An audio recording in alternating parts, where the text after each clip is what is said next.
Әлімбайдың баласы Қамет деген боламын.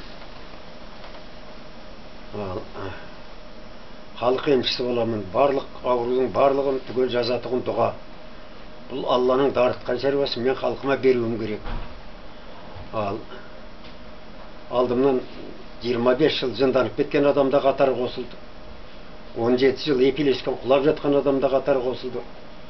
7 жыл дүниесін шын көбелек айналып жатқан адамда қатар қосылды. Полиартриттің барлығы, сахарный диабетке шейін түгел жазылды. Давление мен жүрекпен ауырғандарда жазылды. Парализовать етіп жатқан 7-8 адам жазылды. Ракпен ауырған 4 адам қатарға қосылды. Оның барлығын жазып жатқан мен емес, бір Алла қарақтарым. Мен арадағы дәнекер ғана жанмын. Оны мен жаздым деп айта алмаймын. Алла жазып жатқан. Бірақ Алланың елшісін бұлай айтқанда, халқыма бұндай жағдай айтып түсіндірмесем болмайды.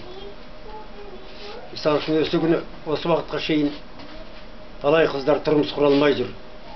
Жігіттердің көбі авариядан, самолеттен атысып, бірімен бірі шабысып, соғыстан өліп жатқан жігіттер. Көп қыздарымыз тұрмыс құра алмай жүр. 3 миллион қыз.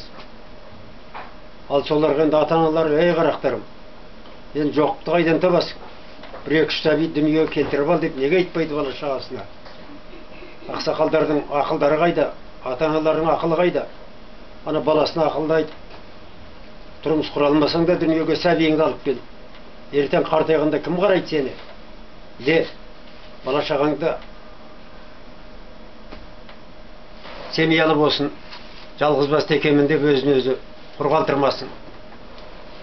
Ертең қартайғанда өзінде қарайтын бала керек қой. Сол үшін осы 30-дан асқаннан кейін 30-50-дің ортасында дүниеге 1-2 сәби келтіріп алсын жастар. Оған ұялатын ештеме жоқ. Жоқ еркекті қайдан табамыз қарақтарым деді аға. Өз жұмыстарыңды өздерің атқара бер қарақтарым. Ал ауырғандарың болса жазылуға, пожалуйста, есік ашық. Ешкімге ақша алып жатқанымыз жоқ. 7 тиын тассаң да жетеді. Ақтық байлассаң да болды. Бұл саудаға салатын шаруа емес қарақтарым. Бұл ойыншық емес, Аллада артқасын жүріп жүрген шаруамыз, жасап жатқан жұмыс. Бұл да жұмыс. Жоқ болса, даладан іздеп кетесің. Қайдан қай ауруды табасың? Оның да интернетке кіріп отырғаным сол себеп. Халық біле жүрсін деп келіп отырмын.